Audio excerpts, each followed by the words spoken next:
Thanks to its beginnings as a best-selling book, World War Z seems destined for box office glory someday, but that road to the big screen wasn't always an easy one. We're taking a look back at the ending of World War Z and how it got from prized source material to hailed script to problem production to box office hit. After the success of his 2003 how-to manual, The Zombie Survival Guide, author Max Brooks decided to take his love of The Walking Dead up a notch.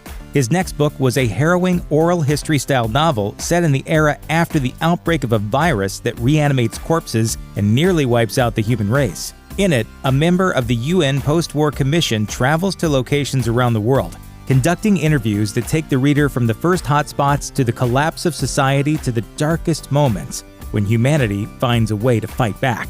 Audiences responded with great enthusiasm, and World War Z would top the New York Times bestseller list, eventually selling more than 1 million copies. With that level of success, it was only a matter of time before Hollywood came calling. And Brad Pitt's company Plan B eventually landed the rights. Pitt brought on J. Michael Straczynski, a veteran genre writer behind cult classics like Babylon 5, to craft the first draft of the script. Straczynski's version kept the interview format of the book intact, and his draft was strong enough to attract director Mark Forster to the project. It was here that the first signs of trouble in the making of the film began to emerge. I want my blanket! Fresh off his James Bond film Quantum of Solace, Forster's ideas for World War Z clashed with Straczynski's, and the director asked for rewrites. State of Play writer Matthew Michael Carnahan was brought in to develop a new, more action-heavy script, and major changes were made. Instead of focusing on the aftermath of the war with the zombies, the new script placed Pitt's character, Jerry Lane, in the middle of the outbreak from the beginning. Carnahan's script was solid enough that shooting could begin, but studio executives still weren't sure about the film's ending. In Carnahan's version of the story, Pitt's Jerry Lane would endure everything from a crash landing in Russia to a time jump to an invasion of the west coast of the United States, all without ever reuniting with his family. Eventually, it was decided that rewrites and reshoots were needed to get the film in shape. Lost writer Damon Lindelof and later The Martian writer Drew Goddard were brought in to offer tweaks to Carnahan's script. What they eventually delivered was an all-out, expensive redesign of the film's third act, which Paramount agreed to fund. The film's budget ballooned to at least $190 million, and by the end of the shoot, Forster and Pitt were reportedly not on speaking terms anymore. So, after all this back and forth, where did we wind up? Instead of crash landing in Russia, Lane's zombie-infested fight out of Israel heads for a World Health Organization facility in Wales. As it's coming in for a landing, however, the zombies threaten to overrun everything. Lane, in either a really brilliant or really dumb move, detonates a grenade that tears a hole in the fuselage and depressurizes the cabin, leading to all the zombies being sucked out and the plane coming in for an intense crash landing. After a blackout, Lane, impaled by a rather large piece of shrapnel, wakes up in the wreckage and tries to make his way to the WHO outpost that was his initial destination. Overcome by his injuries, he loses consciousness and later awakes under the care of a WHO doctor, played by future Doctor Who star Peter Capaldi. After regaining his senses, he comes to a shocking conclusion. Having seen the zombie horde pass by the sick and elderly, he believes that the virus drives its host to seek out only healthy and viable victims to facilitate its spread. Could this be the key to humanity's survival? Wouldn't you know it, a WHO facility is just the place for Lane to test his theory that, by infecting oneself with a deadly but curable pathogen, it's possible to create a sort of camouflage that will cause zombies to ignore a potential victim.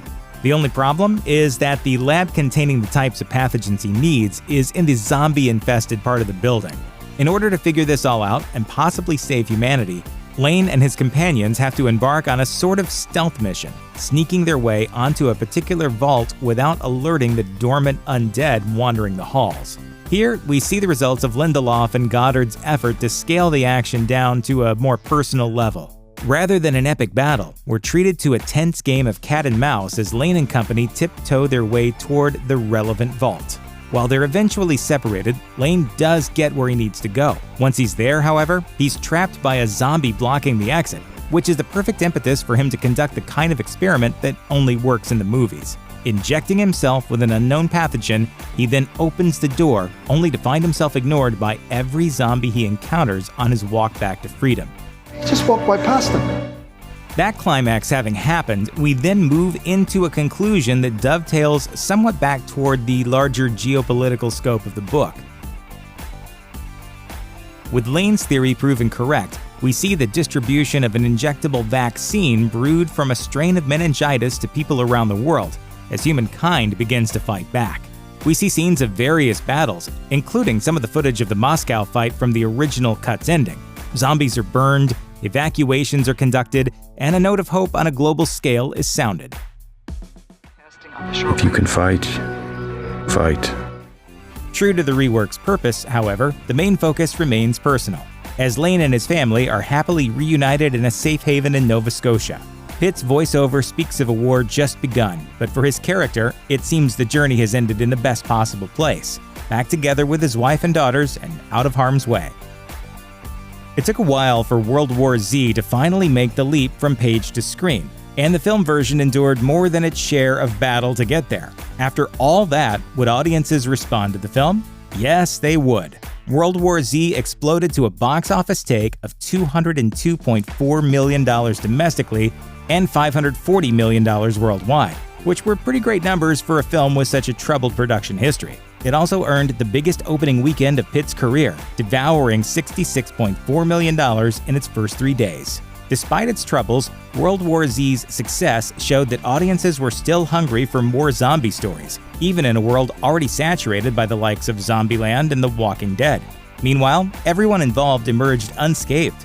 Pitt is still a huge star, and went on to hit a career high with 2019's Once Upon a Time in Hollywood. Straczynski moved on to write the cult hit TV series Sense8. Forster directed Christopher Robin for Disney, and Damon Lindelof eventually created one of 2019's best new series, Watchmen. Not bad for the crew behind a movie that, as it staggered to its ending, seemed like it would probably be dead on arrival.